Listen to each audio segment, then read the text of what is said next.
In the name of the Father, and of the Son, and of the Holy Spirit. Amen. And forgive us our trespasses, as we forgive those who trespass against us.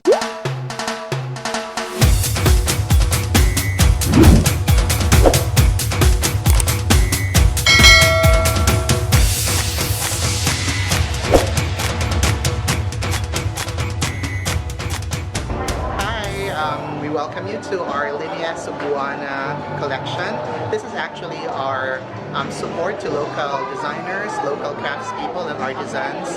So now we're not just promoting hablon from Argao, we're also promoting everything about Cebu, all the fashion accessories, even the footwear from Karkar, accessories from local designers, and everything about Cebu, even bags, native banig bags from Kinatarkan and Bajan. So we're helping out communities here in Cebu to promote their products, and with our advocacy and sustainability, we wanted to reach out to them and offer our services in helping them create new products and innovate what they have locally.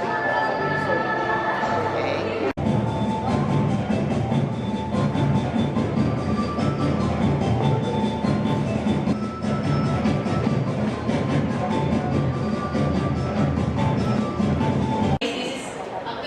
Having this for the past 13 years now, but this is our second time that we really showcase the art, the creation of Lucielio, and of course, Ma'am Josie. Thank you, Ma'am, for entrusting us your precious images. Thank you so much for trusting Parklane to house these precious images for the next 2 weeks. So officially, we're opening the Sinulog celebration here in Parklane, and of course, as was mentioned earlier by Brad, the Cebuanong Bahante.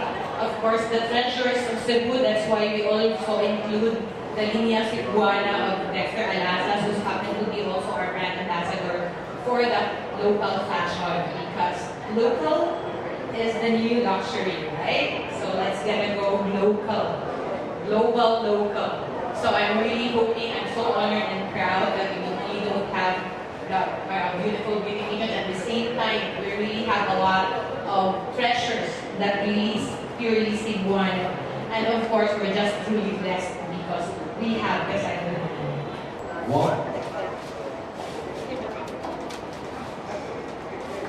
And with that, Mr. Sanay President, thank you for gracing this moment.